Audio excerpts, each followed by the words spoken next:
지난 몇 년 전부터 한국뿐 아니라 전 세계 투자자들이 주목하고 있는 나라가 있습니다. 바로 인도인데요. 증시를 비롯해서 경제 전반이 꾸준하게 안정적인 흐름을 보이면서 관심이 높아지고 있는 것 같습니다. 여러분, 저도 제 연금 계좌에 인도 투자를 차곡차곡 해오고 있는데요. 직접 지켜본 결과 시장의 이런저런 변동성에도 불구하고 인도는 차분하게 긍정적인 성과를 보여오고 있는 것이 사실인 것 같습니다.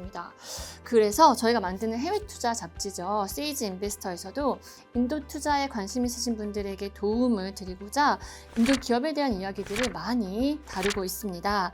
세이지 인베스터는 저희 투자와 연금센터 홈페이지 간행물 코너 그리고 밀리의 서재에 업로드해 두었으니까요. 필요하실 경우 언제든지 편하게 찾아보시면 될 것 같습니다.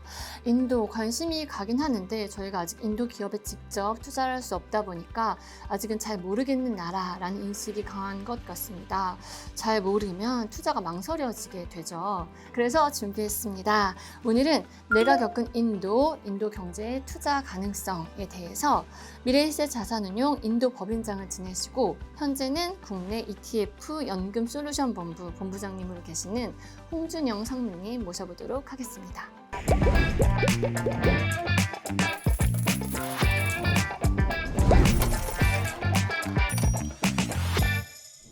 여러분, 제가 인도 투자를 직접 하다 보니까 그 생생한 인도 이야기들을 저희 투자자분들께도 좀 전달을 하고 싶어서 정말 몇 번을 나와주십사 참고 출연을 해서 어렵게 모셨습니다.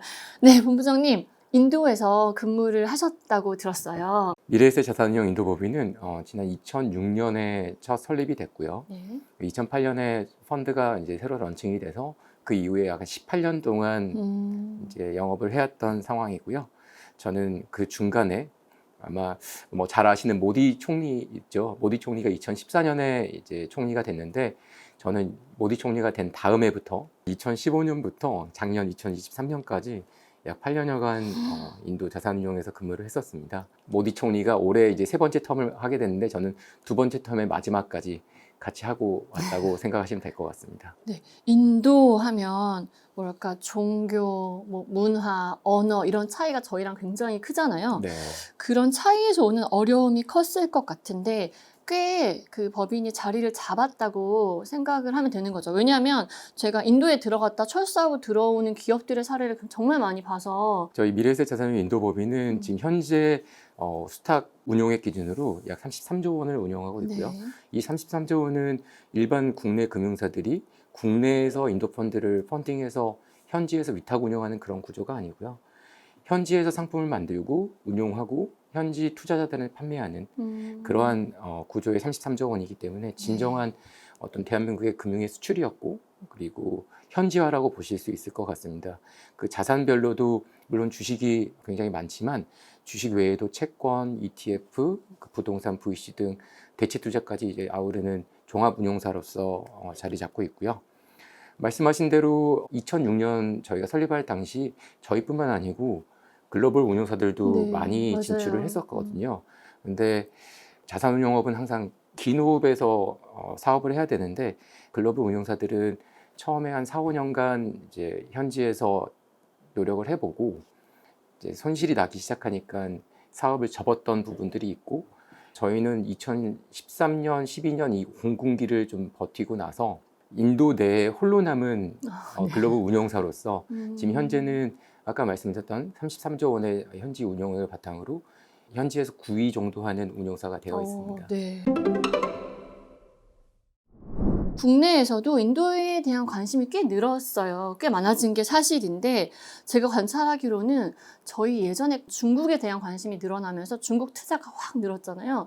근데 인도는 약간 다른 모습인 것 같은데 이렇게 중국처럼 바로 투자로 연결되지 않는 약간 흐름이 있는 것도 제가 생각할 땐 사실인 것 같은데 어떻게 보시는지. 맞습니다. 사실 중국에 비해서 인도가 지리적으로도 굉장히 멀죠.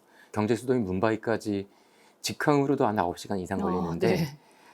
여기 이런 지리적 거리에서 나오는 거리감도 있을 거고 네. 무엇보다도 인도를 낯설어하는 정서적 거리감이 좀 있는 것 같아요. 그래서 네. 이런 부분들이 실제 인도가 성장하고 있는 모습을 목도하지만 국내 투자자들은 이런 정서적 거리감에서 나오는 어떤 거부감, 네. 낯섦 이런 것들이 계속되는 것 같고, 반대로 중국 같은 경우는 중국이 2000년 이후에 고도 성장을 하면서 주목을 받는데 또 한중 수교와 맞물려 가지고 네. 중국에 여행도 많이 가고 맞아요. 이러다 네. 보니까 이런 것들이 다 음. 투자로 연결된 부분들이 네. 있었던 것 같아요. 그에 비해서 인도는 친밀감이 좀 부족했던 것 같고요. 네. 그 외에도 언론에서도 인도를 조명함에 있어서 굉장히 자극적으로 소비하는 부분들이 많은 것 네. 같아요. 그 자극적으로 소비한다는 게 음. 인도 뉴스를 접하시다 보면 대부분 다 토픽에 나오고 맞아요. 경제 뉴스에 나오지 않아요. 맞아. 세상에 이런 일이 뭐 이런 게 맞아요. 나오는 거. 예, 네. 뭐 주로 다루어진 주제가 보면 카스트 제도. 음. 지금은 사실 많이 아, 없어졌거든요. 네. 특히나 이제 경제 수도인 뭄바이나 대도시들 같은 경우는 돈이 카스트입니다. 네, 네, 자본주의. 철저히 네. 자본주의이고요. 물론 이제 도시화율이 뭐 30%밖에 안 되다 보니까 대다수의 농촌에서는 여전히 카스트가 음. 강하게 남아 있는 부분도 있을 수 있어요. 음. 그렇지만 저희가 이제 좋은 모습만 본다 그러면 카스트도 굉장히 빠른 속도로 없어지고 있고, 네. 그 근저에는 교육이 있어요. 네. 인도 교육물. 예전에 이제 교육을 많이 못 받던 시기에는 이 카스트로 인해서, 카스트가 본인이 어떤 업으로 주어진 직업이란 얘기인데, 이런 부분들이 이제 교육을 통해서 많은 기회가 부여되고 네. 많이 해소가 되고 있는 상황인 것 같고요. 그래서 그 음. 속에서 기회를 찾는 게 오히려 답이 아닌가 음. 싶습니다. 네. 저희 부모님들도 막 중국은 못 사는 나라 이렇게 생각하시다가 상해 뭐 이런 데 한번 다녀오시고 한 다음에 옛날 중국이 아니야 막 이런 식으로 직접 체감하시는 게 있었거든요. 맞습니다. 근데 인도는 아직 저희가 거리가 있다 보니까 인도에 직접 가서 인도의 발전된 현실 같은 걸 직접 목도할 기회가 많지가 않은 것 같아요. 그렇죠. 근데 그런 게 영향을 좀 주는 것 같다. 네. 근데 진짜 맞는 말씀인 것 같아요. 그렇죠. 뭐 네. 사실 국내에 소개되는 여러 방송 프로에서도 보면 중국 같은 경우는 여러 좋은 뭐 풍광이나 그리고 상해를 비롯한 대도시의 발전된 모습들이 조명되는데, 인도 같은 경우는 그와 반대로 기이한 네. 기안84가 나오는 최근에 인도기도 많이 유행을 맞아요. 했는데, 바라나시의 겐지스강에 가서 몸을 담그는 맞아요. 모습이나 네, 네. 굉장히 낙후된 모습들, 후진적인 모습들, 종교적 색채가 굉장히 강한 모습들만 나오고 있어서 네. 그런 부분에서 나오는 어떤 투자의 주저함이 좀 있는 것 같습니다. 네, 맞습니다. 네, 그러면 저희가 이렇게 인도 하면 떠오르는 어떤 추상적인 이미지, 저희가 스테레오 타입이라고 하죠. 이런 거 내려놓고 조금 더 객관적으로 지금 2024년 현재 인도에 대해서도 좀 살펴보면 좋을 것 같은데, 네, 지금의 인도는 어떤 모습입니까? 지금의 인도는 사실 뭐 GDP 성장률로 대변될 수 있을 것 같은데요. 네. 경제 규모가 굉장히 큼에도 불구하고 지금 현재는 GDP로 따졌을 때는 전 세계 5위. 뭐 작년에 영국을 제꼈죠. 영국을 제낄 때 인도의 분위기는 과거 뭐 식민 지배를 맞아요. 받았던 네. 나라, 인도를 지배했던 영국을 제꼈다, 이런 축제 분위기도 있었지만, 또 거기에 더해서 아마 기억하시겠지만 전 영국의 총리가 수낙 총리, 네. 인도계 영국 총리였습니다. 네. 그래서 뭐 네. 경제적으로도 그렇고 정치적으로도 인도가 오히려 이제 영국을 뛰어넘는 모습, 이런 얘기가 많이 나왔었고요. 그리고 지금 올해 말에 인도의 GDP가 약 4조 달러 정도로 예상이 되는데, 지금 일본이 4.1조 달러, 네. 그 위에 독일이 4.3조 달러 정도 됩니다.